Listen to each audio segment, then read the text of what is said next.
Welcome, my friends. Thanks so much for taking the time to join me once again as we sample some more great tasting American craft beers with Dr. Dave. Outstanding indeed. Now, for our sampling pleasures and tasting delights today, we have a classic beer. Man, this came out probably about, I don't know, I'm going to guess and say about 12 years ago or so.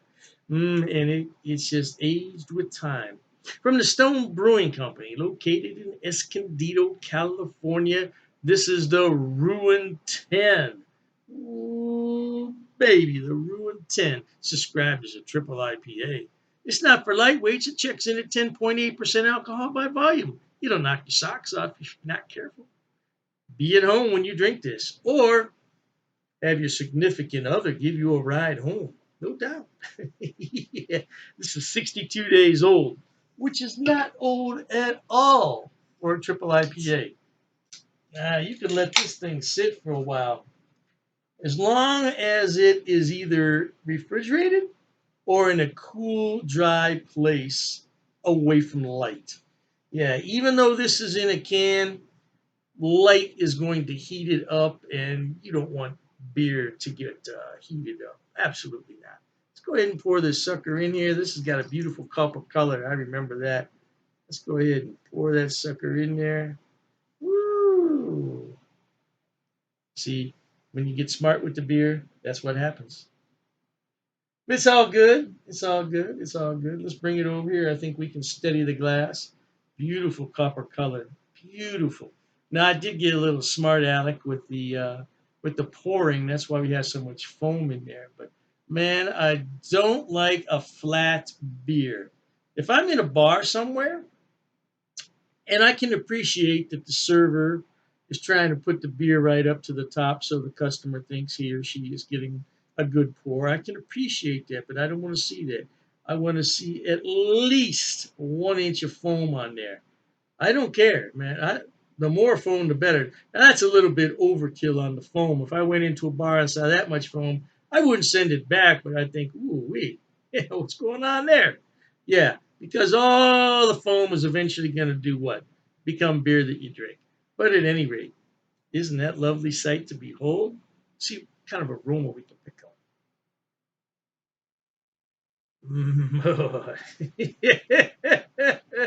That is hoppy and dank. Yeah, this is going to be killer. Mm. This is a good beer, man.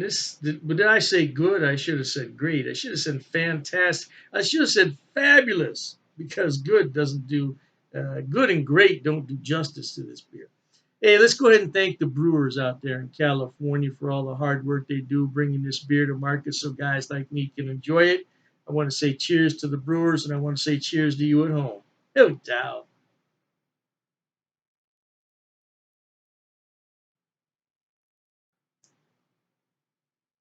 Ooh-wee. Ooh-wee. Wow. Believe it or not, there's quite a bit of malt in this beer, but it's quickly replaced by those hops. 10.8%. Now, I don't know what the IBUs are on this beer. I'll find out, and I'll leave it in the description box when I post the video. But I would guess they're in the 90s. Yeah, something this bitter and something this dank is definitely up there in the 90s. It could be higher than that. The only thing is, once you get past 100 IBUs, it's a technicality kind of thing. So you got, here's 100, this one's 110, this one's 150. You really can't tell the difference. Your taste buds can't tell the difference really after 100. And that's just my opinion and opinions of other seasoned beer drinkers that write professionally for magazines, and that's how I feel too. Now this has an extremely rocky head. I don't think you can see that there on the camera. Man, that is the sign of a well-crafted beer. And look at the lacing on that glass. Now, the lacing has a lot to do with the cleanliness of the glass, but even a dirty glass will leave good lacing. Not quite as good as that, but and that's the thing. If you go into a bar and you see all these bubbles clinging to the side of the glass. That's not carbonation, that's dirt. Send that glass back. You don't want to drink somebody else's dirt. Yuck. Cheers to that, baby.